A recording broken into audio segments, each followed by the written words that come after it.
कुंती को ऋषि दुर्वासा के दिए हुए मंत्र के फलस्वरूप पांडवों का जन्म हो चुका था। यह बात उस समय की है जब जंगल में रहने के दौरान एक दिन राजा पांडु छोटी पत्नी माद्री के साथ सरिता तट पर घूमने निकले। वातावरण बेहद आनंदमय था और ठंडी मंद हवाएं पूरे माहौल को सुगंधित किए थीं। अचानक हवा के झोंके से माद्री के वस्त्र उड़ गए। इससे पांडु का मन चंचल हो उठा। वह श्राप भूलकर प्रणय में लिप्त हो गए। तभी उनकी मृत्यु हो गई। पति की मौत का कारण खुद को मानते हुए माद्री उनके साथ ही सती हो गई। लेकिन पुत्रों के पालन पोषण के लिए कुंती उन्हें हस्तिनापुर लौटा लाईं। तो इस प्रकार कुंती ने अपने 3 बच्चों के साथ माद्री के 2 बच्चों का भी पालन पोषण किया।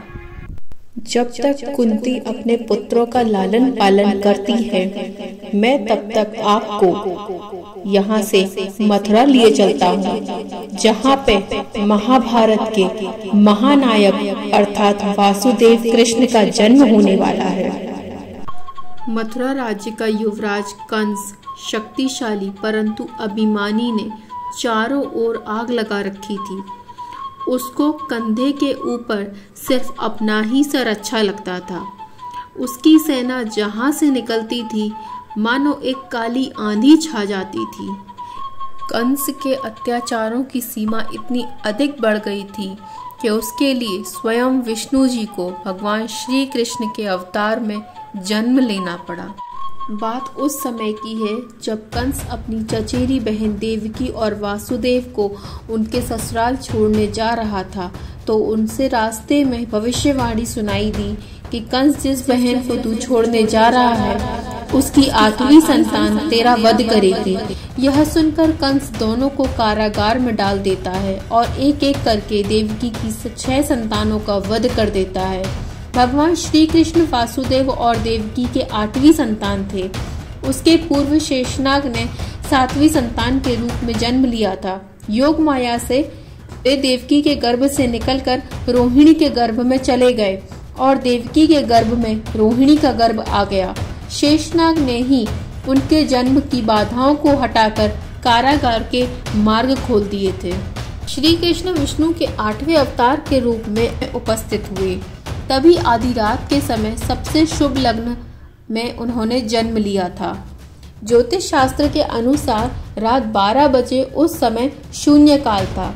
जब उनके गर्भ में आते ही कारागार में अलौकिक प्रकाश फैल गया और चारों ओर फूल बिछ गए। यह सुनकर कंस भयभीत हो गया। जब भगवान श्री कृष्ण का जन्म हुआ तब भारी वर्षा हो रही थी और यमुना नदी भी उफान कर रही थी। उनके माता और पिता को उनकी मृत्यु का डर था। अंधेरा भी भयंकर था क्योंकि उस वक्त बिजली नहीं होती थी। कहते हैं कि जब श्री कृष्ण का जन्म हुआ तो जेल के सभी संतरी माया द्वारा गहरी नींद में सो गए थे। उस बारिश में ही वासुदेव ने नन्हे कृष्ण को एक सूफे में रखकर उसको लेकर जेल से बाहर निकाल लिया।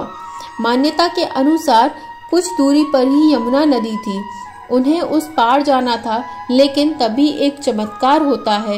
यमुना के जल ने चरण स्पर्श करते ही उसका जल 2 हिस्सों में बट गया और इस प्रकार रास्ता बन गया। कहते हैं कि वसुदेव कृष्ण को यमुना के उस पार गोकुल में अपने मित्र नंदराय के यहाँ ले गए।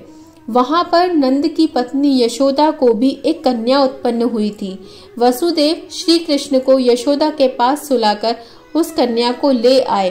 कंस को पता चला कि छल पूर्वक वसुदेव और देवकी ने अपने पुत्र को कहीं और भेज दिया है, तो उसने चारों ओर अपने अनुचरों को भेज दिया।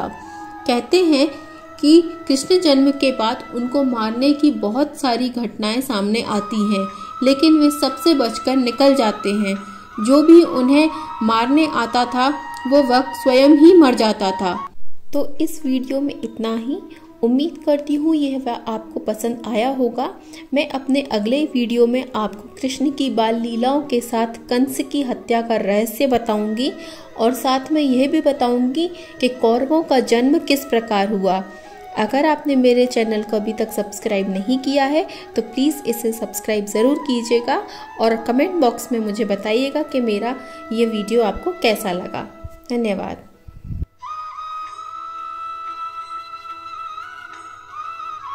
What?